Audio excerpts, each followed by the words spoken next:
Olá, eu sou Augusto Luiz e este é mais um episódio do podcast Aqueronta Movebo. Aqui falamos de psicanálise e coisas mais.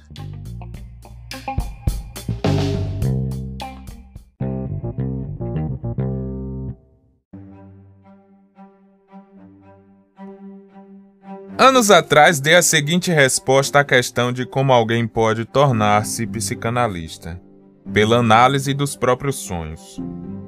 Tal preparação basta para muitas pessoas, certamente, mas não para todos que querem aprender a analisar.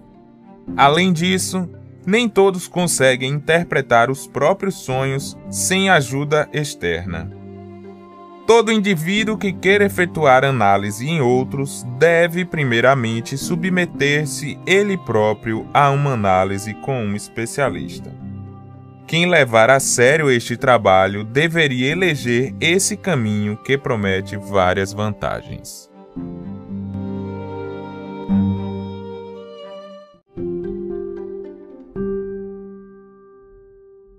Bom, começa esse episódio de hoje, nosso segundo episódio aqui da série de formação. Essa série aqui que eu reservei para a gente estar tratando sobre um assunto que tem sido muito importante nesse momento do meu percurso em psicanálise. Tenho falado com vocês aqui nos últimos episódios. O maior propósito desse podcast é poder compartilhar com vocês, tanto as pessoas que se encontram comigo agora, encontram com esses episódios aqui do podcast nesse momento, aqui por essa época, por esse período, quanto outras pessoas que eventualmente poderão encontrar os episódios aqui a posteriori, né? Daqui a 2, 3, 4, 5, 10 anos, e certamente poderão estar passando por essas mesmas questões, né? Esses questionamentos, essas discussões, essas reflexões sobre as coisas que a gente está trazendo aqui. O propósito dos episódios, né, das temáticas que eu tenho trazido, não é me colocar no lugar de um especialista em psicanálise e que estou tentando transmitir psicanálise para as pessoas que ainda não sabem sobre psicanálise. Não é esse o objetivo do podcast. Nesse podcast, meu propósito é compartilhar com aquelas pessoas que se interessarem de partilhar comigo este percurso, de estar comigo aqui pensando, refletindo.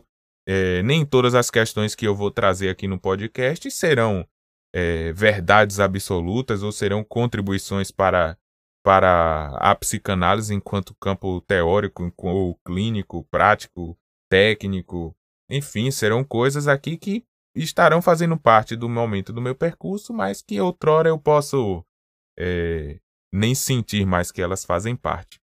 Mas especificamente se tratando da formação, essa tem sido uma das principais questões neste momento, nesta fase da minha vida e do meu percurso, e não à toa, por isso, eu tenho trazido aqui para o podcast esses questionamentos, né? Trouxe um pouco da minha experiência até aqui, de como foi meu percurso em psicanálise até aqui, para que situasse vocês também onde eu me encontro na psicanálise atualmente, ao passo que eu também entrei em um novo desafio não só para mim, mas desafio também para o campo psicanalítico como um todo, que foi a proposta do curso de graduação Bacharelado em Psicanálise, oferecido primeiramente pela Uninter, e que algumas outras instituições já estão se organizando para ter uma mesma proposta de curso também, e isso tem sido muito debatido no campo da psicanálise, e é por isso que trago este segundo episódio hoje, aqui falando sobre a psicanálise na faculdade. É uma formação possível? Então, nessa temática que eu vou trazer hoje aqui para a gente estar debatendo, sobre as possibilidades, se há alguma possibilidade de haver uma formação em psicanálise, né, formar psicanalistas dentro de uma faculdade, se há uma possibilidade de existir um curso de graduação em uma universidade, em uma faculdade, uma possibilidade não no sentido de é possível ou não é possível uma universidade abrir um curso, até porque a UNITA está aí mostrando que é possível. Ela abriu um curso e temos curso hoje aprovado, né, pelo MEC, a existência desse curso de bacharelado em psicanálise. Mas é possível formar um analista a partir deste curso? Se não for, o que o curso está formando, então? Qual a proposta do curso? Qual o propósito de existir esse curso enquanto graduação? Isso e outras coisas a gente vai estar discutindo aqui no episódio de hoje.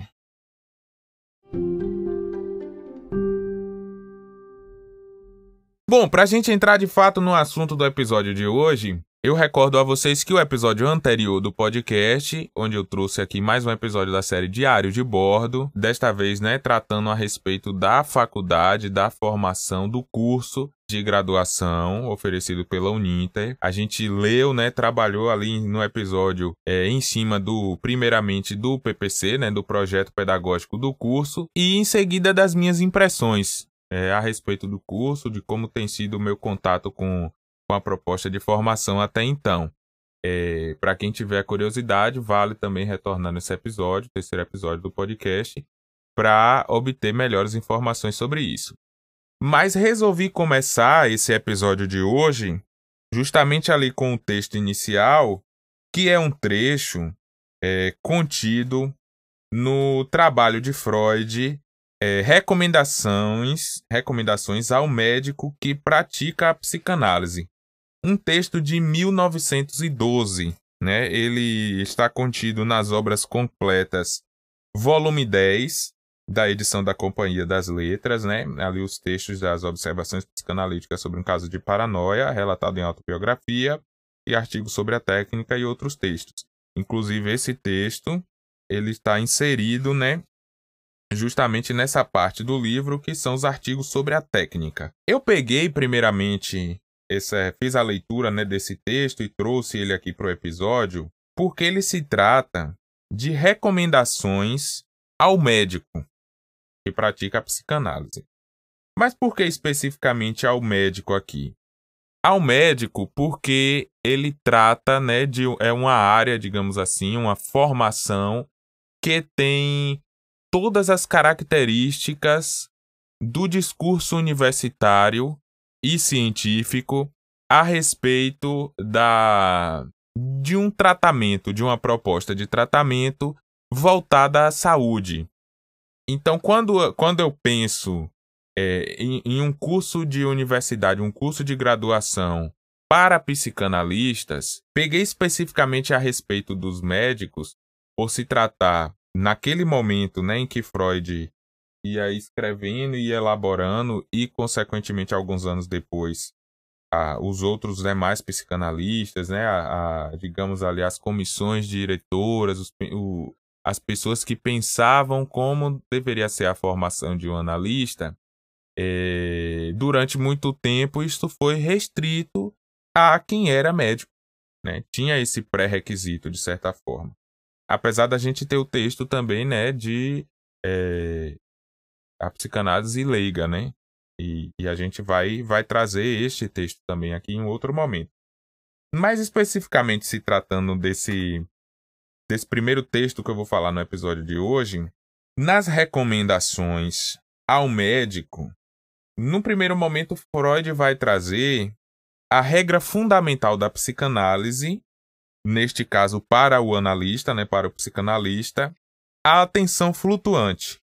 Não cabe o mérito aqui a gente entrar nesse conceito da atenção flutuante, porque pouco vai nos ajudar aqui no que diz respeito a essa discussão, né, de se é possível ou não uma formação de um psicanalista dentro de uma universidade.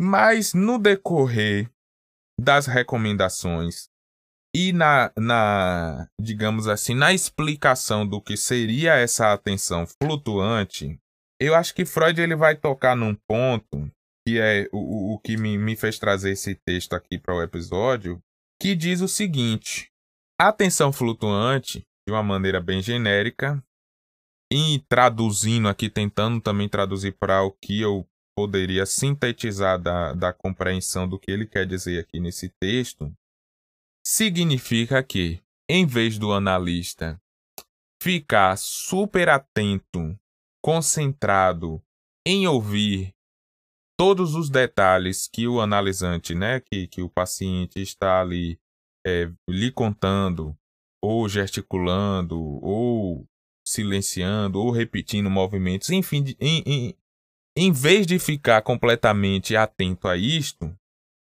e o que poderia ser traduzido, e até Freud traz em um dado momento aqui, como atenção consciente, o analista ele deve se manter em atenção flutuante no sentido em que ele deve escutar o analisante com o seu inconsciente.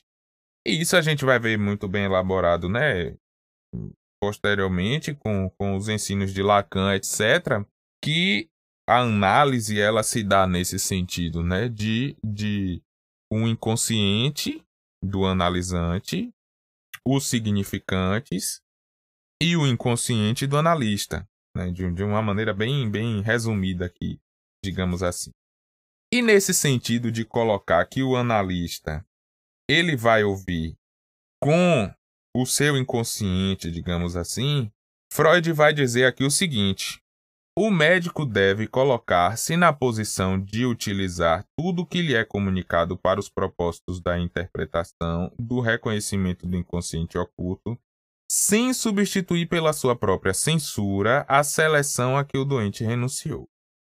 Ele deve voltar seu inconsciente como órgão receptor para o inconsciente emissor do doente, colocar-se ante o analisando como o receptor do telefone em relação ao microfone. Aí ele decorre um pouco entre outras coisas e vai dizer o seguinte: o médico ele não pode tolerar em si mesmo resistências que afastam de sua consciência o que foi percebido por seu inconsciente. Senão introduziria na análise um novo tipo de seleção e distorção, bem mais prejudicial do que a produzida pelo recurso à atenção consciente. O termo que eu falei que ele mencionou, né, que seria contraditório, contrário à atenção flutuante, que seria essa atenção consciente. Para isso, não basta que ele próprio seja um indivíduo aproximadamente normal. Pode-se exigir que ele tenha se submetido a uma purificação psicanalítica e tenha tomado conhecimento daqueles seus complexos que seriam capazes de perturbar a apreensão do que é oferecido pelo analisando. Decorre mais um pouquinho aqui algumas coisas e fala o seguinte: cada repressão não resolvida do médico corresponde, na expressão pertinente de Hummel-Stickel, um ponto cego na sua percepção psicanalítica. Aí ele vai trazer o texto, né? Logo em seguida aqui, ele vai trazer aquela parte que eu trouxe como texto inicial, onde ele recomenda o porquê que ele, num primeiro momento ele disse, né, da análise dos próprios sonhos, e que ele eventualmente está reelaborando aqui e ampliando para o sentido de que todo indivíduo que queira efetuar análise em outros deve primeiramente submeter-se ele próprio à análise com um especialista. O que me capta aqui desse texto são dois pontos primeiramente. A gente tem que observar em que ano ele foi escrito e em que pé estava a psicanálise nesse dado momento. Em 1912, que é quando esse texto, por exemplo, aqui ele está escrito, ele está datado, na verdade, digamos assim que Freud ainda estava na elaboração da psicanálise a partir da proposta da primeira tópica, né, que seria ali o inconsciente, o pré-consciente e o consciente. Estava no desenvolvimento, né, teórico ali das modalidades, digamos assim, de resistência, né, que seria a resistência, a repressão e o recalcamento. E digamos que a prática analítica ela estava em torno de escutar este inconsciente que falava a partir, digamos, das psicopatologias da vida cotidiana, né? Que seriam os sonhos, xistes, atos falhos, e aí a partir das experiências retratadas como experiências traumáticas e, em torno dessa estrutura que talvez ainda não tivesse elaborada como um discurso completo, como ele vai acontecer no final da obra de Freud, né? Quando ele já desenvolveu a segunda tópica, já tinha passado por dois episódios, né? Dois momentos de conferências introdutórias. Aqui o texto, né? A obra, as conferências introdutórias, por exemplo, vai ser de 5 anos após esse texto, onde Freud ainda está pegando ali naquele momento. A proposta de transmissão dele da psicanálise é a partir da explicação dos atos falhos, dos sonhos, para em seguida entrar na estrutura da neurose. Então, diante disso, a gente observa que, num primeiro momento, até levando em consideração que a obra que inaugura o ensino freudiano, a transmissão, né, da teoria, da técnica, da nova ciência criada por Freud, que até em alguns lugares a obra leva esse título, As Ciências dos Sonhos, que seria o livro A Interpretação dos Sonhos, como se, num primeiro momento, o objetivo da psicanálise, um método de técnica de tratamento, fosse esse, a interpretação dos sonhos. Então, num primeiro momento, para que Freud ensine o que é a psicanálise, ou para que alguém aprenda o que é a psicanálise, Freud recomenda que seja a partir dos sonhos. E nesse complemento, nessa acrescão, né, o que ele acrescenta aqui junto com esse texto é a necessidade de que, né, aquele que se interessa pela psicanálise, ele tem que se submeter a um processo de análise para se tornar um psicanalista. E aqui a gente tem o propósito trazido, que é o objetivo de reduzir as resistências do inconsciente, né, do consciente, desta pessoa que quer ser psicanalista, para que essas próprias resistências, digamos assim, que o analista pudesse vir a ter, impedisse que o seu consciente escutasse, né, vou colocar nesse termo, escutasse o inconsciente do analisante, e isso fosse trágico para o processo analítico, né? Fosse um impedimento. Enfim, eu trouxe nesse primeiro momento para a gente pensar essa estrutura a partir desse texto das recomendações médicas, justamente porque Freud está fazendo uma recomendação que ela não faz parte da estrutura da formação do médico. Vamos pensar o seguinte: não existe necessariamente uma proposição de que o médico tenha que ser completamente saudável para que ele venha atender os seus pacientes. Eventualmente, em uma situação como que a gente viveu de Covid, nenhum médico que tivesse Covid, tivesse ali diagnosticado que ele estava com Covid, ele ia para a linha de frente de combate para atender as pessoas, ou enfim, porque correria o risco dele contaminar alguma pessoa a partir dessa Covid que ele foi diagnosticado. Mas se a gente pensar uma situação, por exemplo, de pequenas gripes, viroses, essas situações comuns de doenças que um médico também pode desenvolver, né? Ele não tá completamente imune a isso. Não existe necessariamente uma recomendação, nem caberia, né, uma recomendação para que ele se afastasse da sua prática profissional para atender pessoas, né? Não existe esse pré-requisito, porque há uma suposição de saber desse médico de que isso não vai interferir no tratamento dele, na maneira que ele vai conduzir um tratamento, que para a psicanálise, por exemplo, isso já não se encaixa. Então a gente está vendo uma primeira recomendação, que seria a análise, de certa forma, né? A gente vai traduzir isso para uma parte do tripé hoje, que seria a análise pessoal.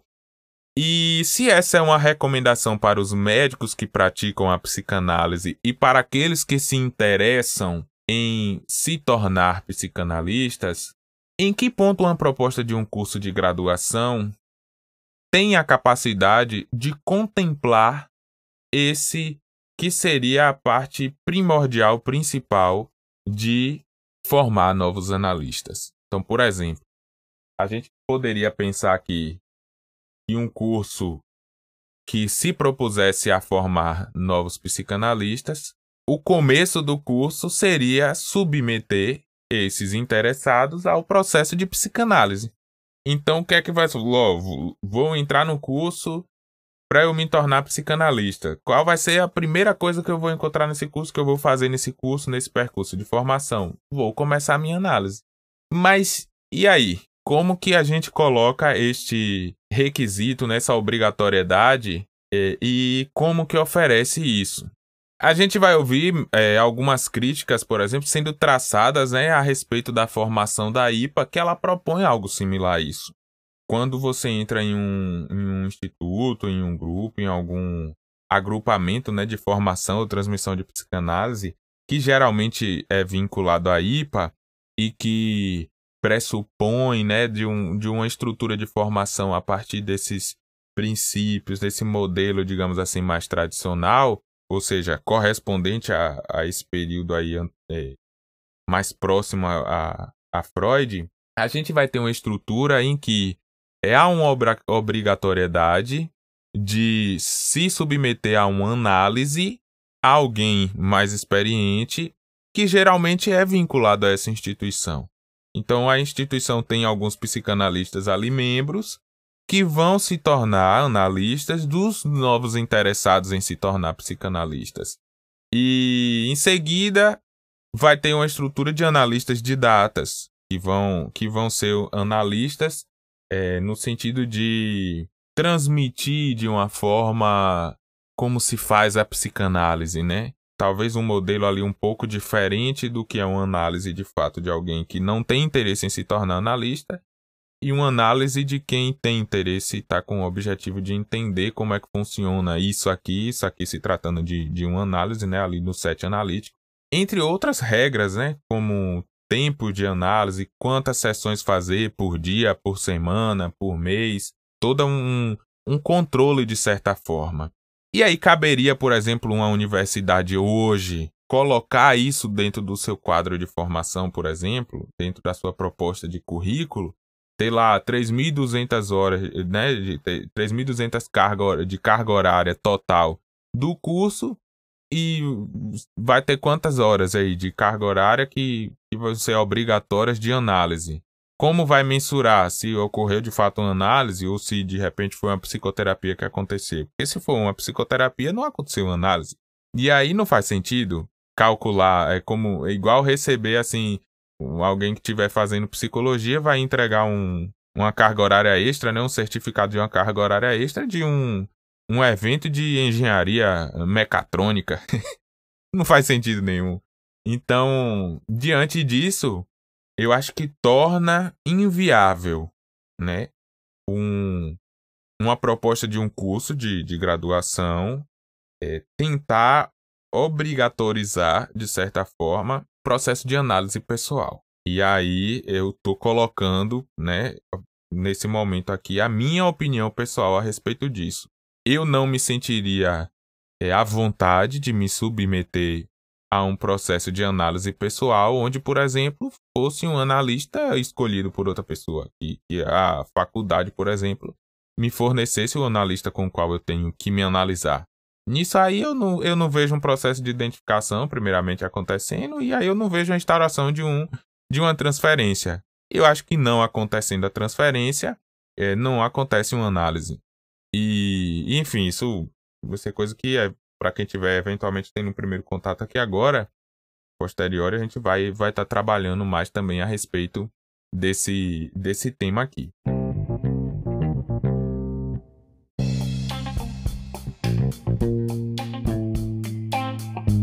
Uma pequena pausa aqui no nosso episódio para trazer alguns recadinhos para vocês. Se vocês estão gostando aqui, você especificamente que está assistindo aqui esse episódio, tá gostando, tá curtindo o nosso trabalho aqui com o podcast Aqueronta Movebo, não esquece de seguir para você ser sempre notificado quando a gente lançar os novos episódios. Se você ficou com alguma questão, alguma dúvida, quer comentar alguma coisa a respeito, quer participar aqui comigo dos próximos episódios, deixe seu comentário.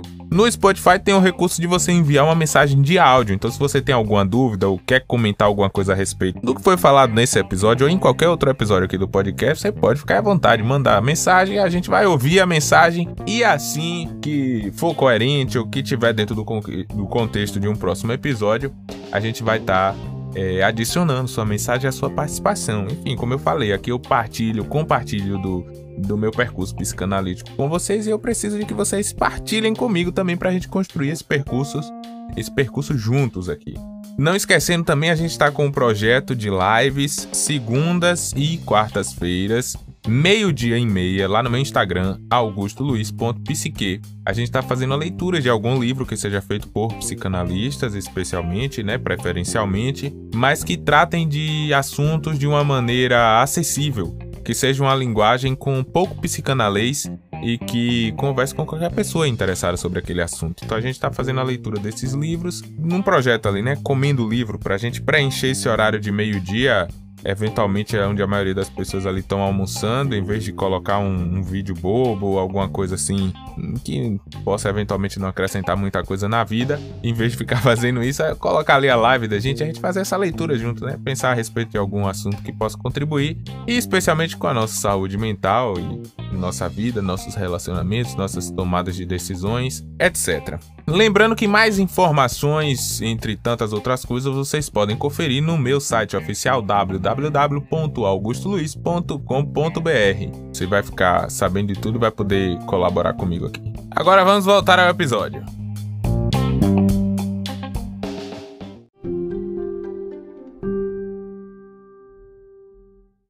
Mas eu trouxe também alguns outros textos, né, que eu visitei aqui para poder tentar traçar uma compreensão um pouco melhor a respeito dessa discussão de se é possível uma formação na universidade, em que medida que é possível.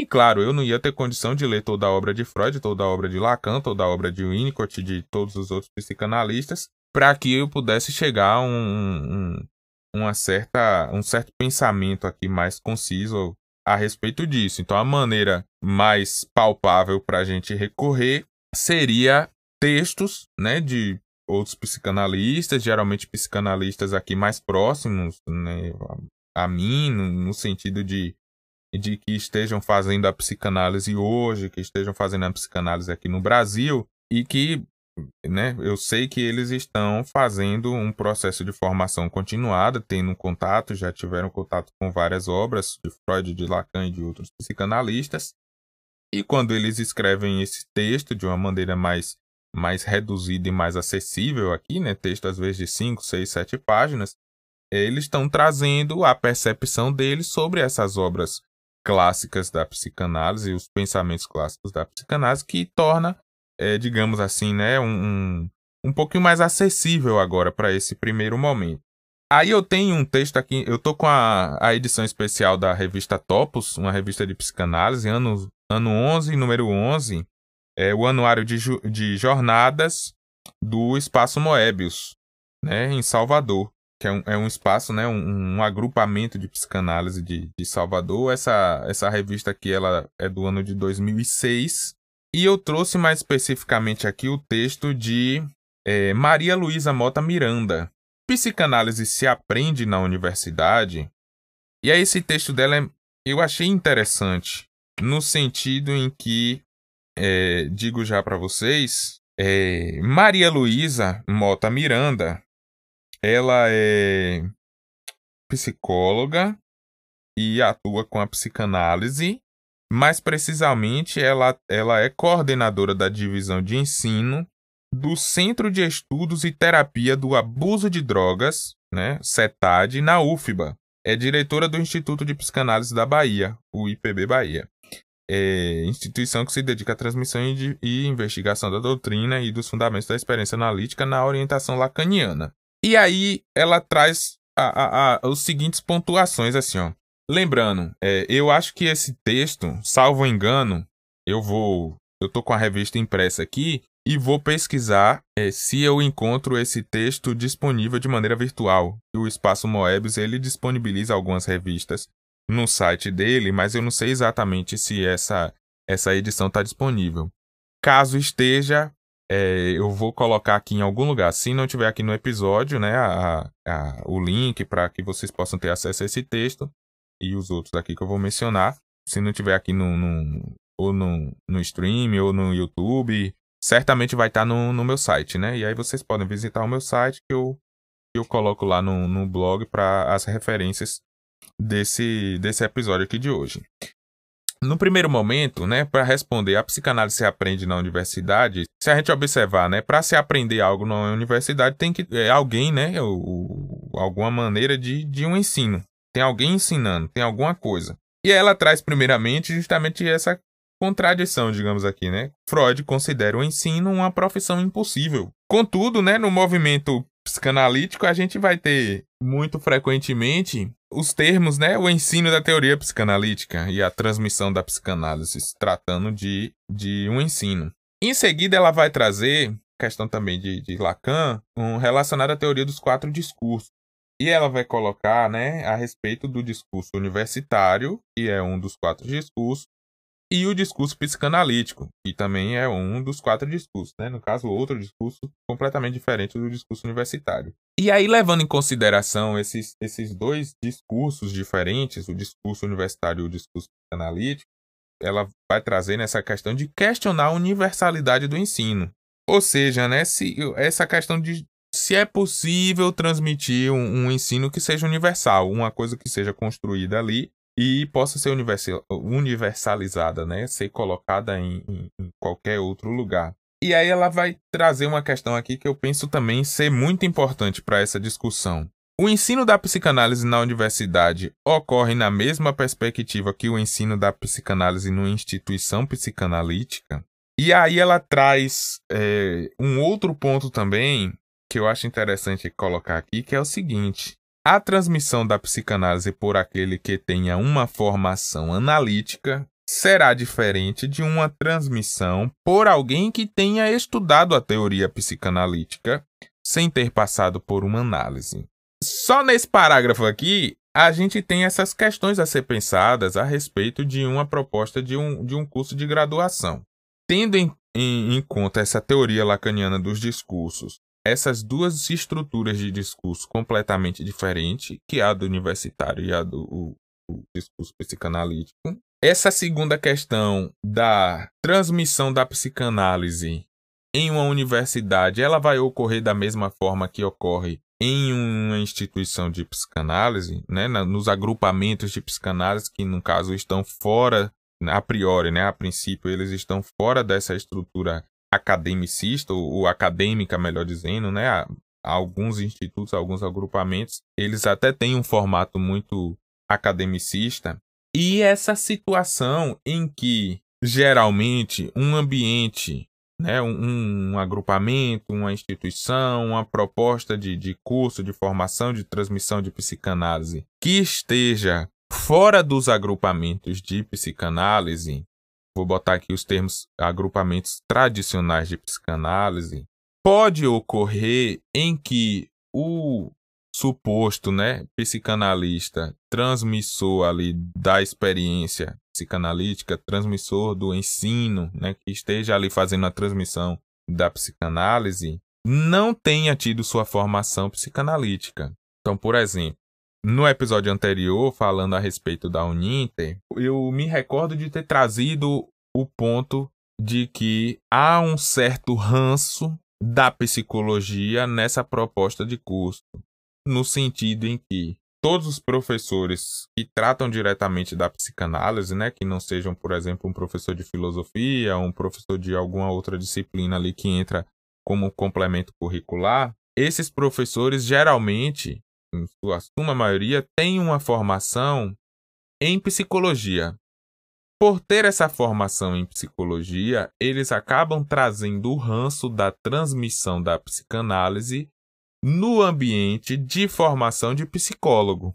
Claro, eu estou falando aqui de 2 pontos de uma experiência que eu já tive, né? Eu tive a experiência da formação em uma graduação de psicologia e estou tendo a experiência de uma graduação em psicanálise, além de ter tido a experiência de frequentar instituições, grupos de transmissão da psicanálise que, digamos assim, né, vou botar entre aspas, é uma transmissão feita por psicanalistas, no sentido de profissionais que, em sua maioria, têm uma formação anterior em psicologia, né? Tem um nível superior em psicologia, mas que exercem a sua psicanálise completamente distante da psicologia, no sentido de pesquisa, de estudo e de prática clínica mesmo.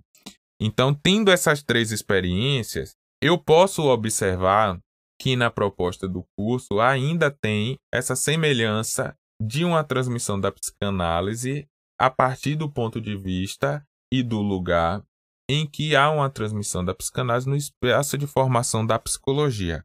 Claro que completamente afastado daquela picuinha que existe na formação de psicologia de disputas entre teorias.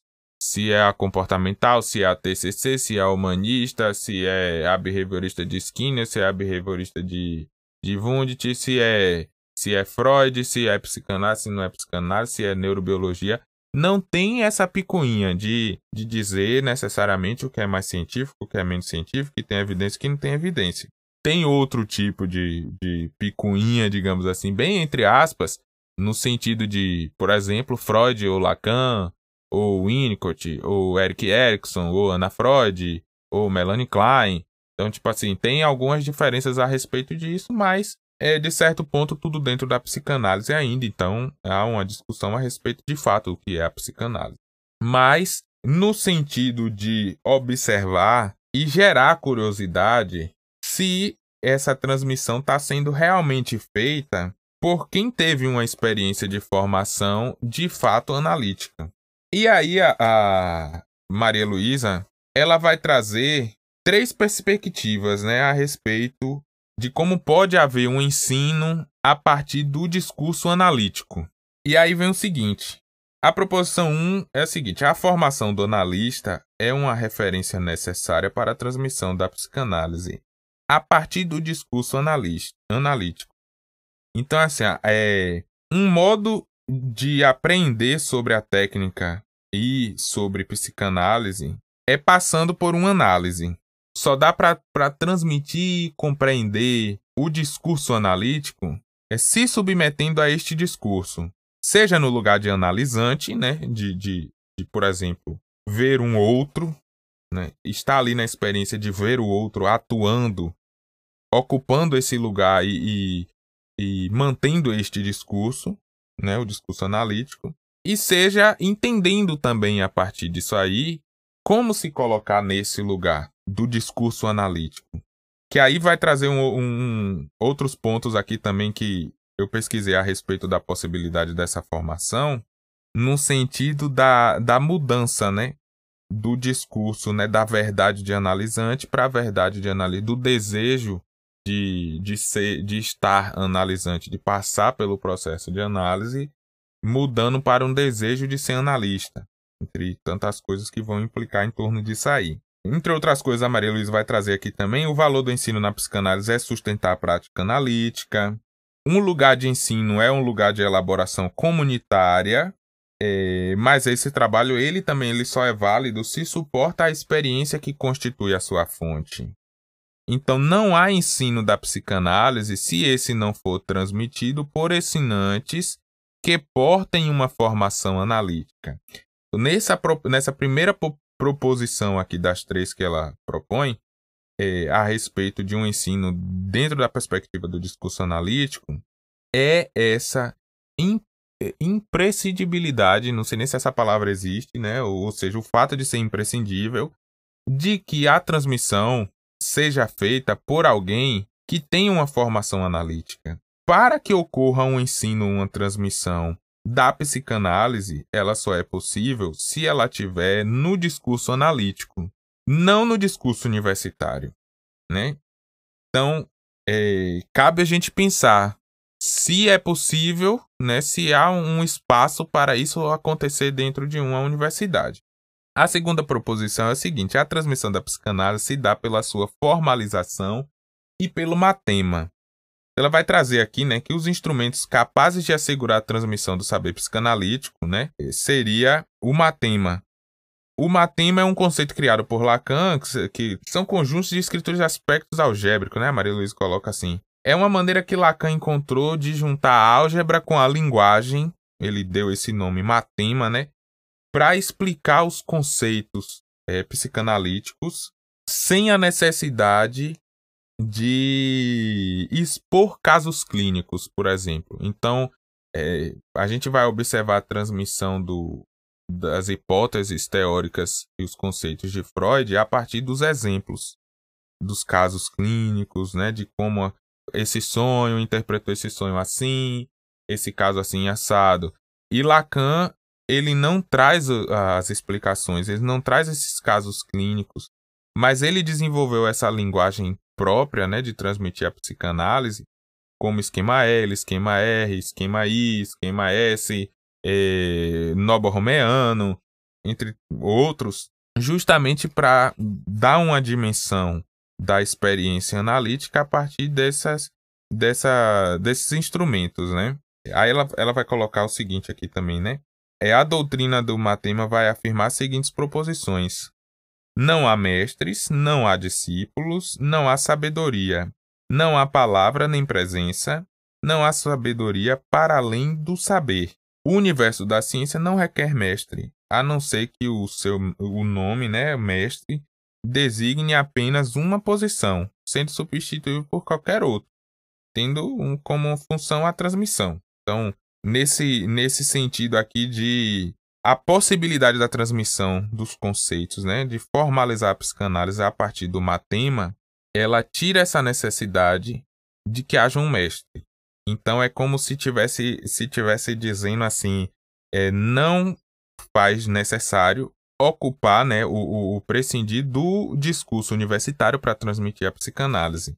A partir do Matema, sem que haja mestre, sem que haja discípulo, sem que haja sabedoria, sem que haja palavra nem presença, e que não haja sabedoria para além do saber, né?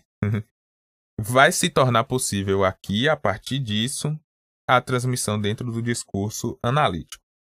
A terceira proposição, né, o terceiro ponto que ela coloca é o seguinte: nenhum ensino fala do que é a psicanálise. Aí eu vou trazer alguns trechinhos aqui que eu sublinhei, ó. Nada se aprende pelas palavras. O que é ensino quando se trata de ensinar não apenas a quem não sabe, mas a quem não pode saber? A análise anuncia que há um saber que não se sabe. Este saber deve ser aprendido, apreciado, menos adquirido e mais gozado. Um saber articulado ao gozo. O procedimento analítico leva o homem, o ser falante, a se deparar com um real que resiste a qualquer tentativa de eliminação e que não pode ser simbolizado totalmente na palavra ou na escrita. Mas é um real que não cessa de se manifestar nos sintomas, na angústia, nas relações do homem com as contingências do mundo. O analista que ensina tem como parceiro um real, que produz o seu próprio desconhecimento. É necessário ao analista, na função de ensinante, ou seja, o analista que está ali se colocando para transmitir, localizar o que é preciso saber e o que não se pode saber. Ela vai trazer que Freud mesmo, né, já trazia o seguinte, né? O analista deve fazer tábua rasa do saber adquirido como um saber nada saber, numa posição de ignorância, propiciando uma abertura ao particular, por saber que há um real em jogo, como o discurso analítico permite verificar. Mas claro, né? Há uma existência de saber, e é necessário que o analista porte os saberes que possam serzir o simbólico no real. Esse terceiro ponto aqui, eu acho que ela dá uma virada de jogo no sentido de que, assim, e claro, ela vai explicar aqui, depois ela vai entrar em alguns aspectos aqui que vão dizer da experiência dentro do CETAD, da UFBA, né?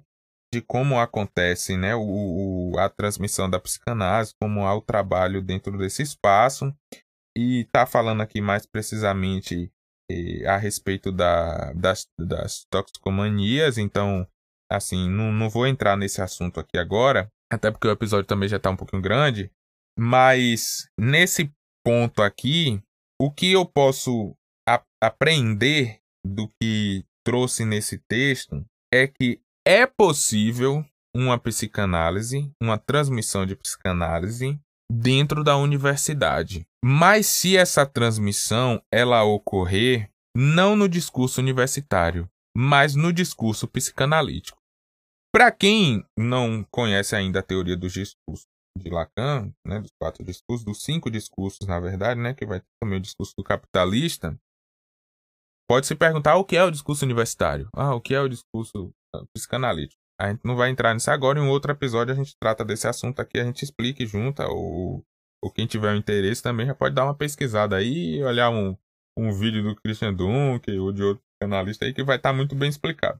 Mas se a gente pensar nessa possibilidade de que há uma maneira de se transmitir a psicanálise dentro de uma universidade, que é colocando essa transmissão dentro de um discurso psicanalítico e não de um discurso universitário, a gente pode dizer que sim, é possível uma formação em uma universidade.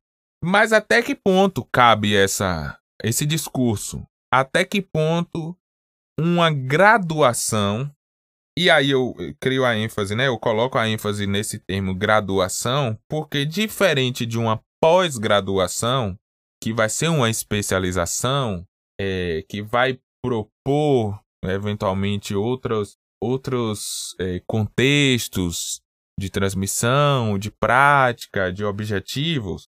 Quando a gente pensar que uma graduação está se propondo a formar psicanalistas, bacharéis em psicanálise, a gente tem que se perguntar o que é um bacharel em psicanálise e como cabe essa formação dentro de 4 anos, dentro de uma carga horária, dentro de um currículo, e como vai essa transmissão se fazer valer do discurso psicanalítico e não do discurso universitário. Bom, tiveram mais 2 textos que eu acabei lendo e refletindo e pensando, né, a respeito desse assunto, mas que eu não vou trazer aqui nesse episódio, que eu já estou observando aqui na gravação que a gente já está chegando aos 40 minutos, né? Haja paciência para ouvir tanta coisa de uma vez, a gente pode dividir por outros episódios. Então, na continuidade aqui desta série, eu trago aqui mais uma vez, novamente, esse tema e penso com os outros textos ali que eu acredito também que vão botar mais lenha na fogueira, vão acrescentar aqui para a gente refletir.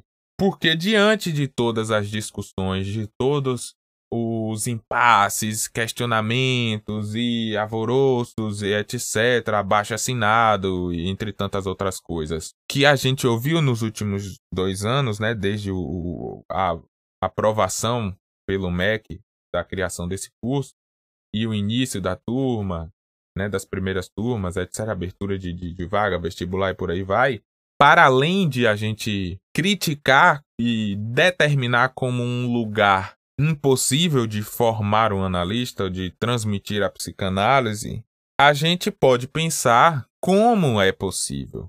Porque eu acho que dizer que não é possível, a gente prescindiria de um ponto em que a gente sabe o que é um analista e sabe exatamente como formar esse analista.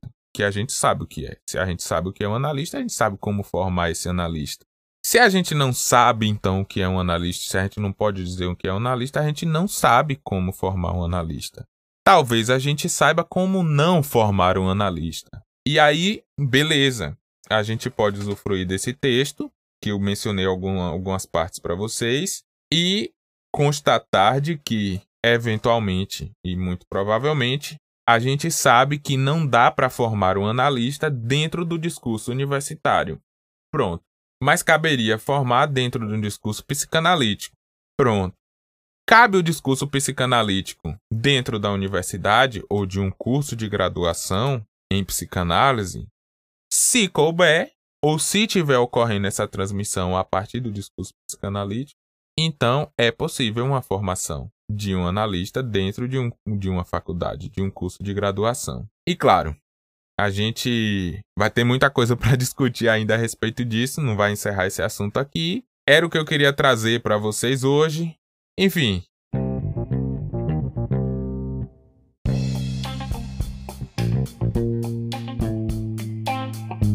Bom, chegamos ao fim de mais um episódio. Se você assistiu até aqui, primeiramente, muito obrigado. Não esquece de curtir, de seguir na plataforma aqui o nosso perfil para você ser sempre notificado sobre os novos episódios. Pode comentar o que você achou. Se a sua plataforma aqui que você está assistindo não tem algum espaço para comentário, vai no nosso perfil, lá no Instagram. Pode ir também no canal do YouTube, no vídeo, né, desse episódio. Deixa lá seu comentário, sua contribuição, sua dúvida, seu questionamento, sua crítica, enfim, vamos construir esse espaço junto aqui. Como vocês puderam ver, muito mais fácil a gente trazer mais questões, mais dúvidas, mais indagações a respeito desse assunto do que trazer uma resposta conclusiva. Eu particularmente acho que não é tão simples a gente chegar ao ponto de considerar que nunca existiu uma formação de psicanalista dentro de uma universidade, então por isso não há de haver essa nova proposta. Ela não faria sentido, não estaria coerente ou alguma coisa do tipo, sem antes a gente fazer uma pesquisa profunda, questionar bastante, testar todas as possibilidades a respeito de, no fim dessa experiência, chegar a uma resposta mais conclusiva. Nos próximos episódios a gente vai trazer mais contribuições a respeito desse assunto, mais dúvidas, mais questionamentos, com toda certeza. E também a gente trará alguns outros episódios aqui com outras temáticas para a gente passear, surfar um pouquinho por outros assuntos, enquanto a gente vai digerindo, pesquisando e se aprofundando um pouco mais a respeito desse assunto da formação do analista. Um abraço, valeu e até a próxima!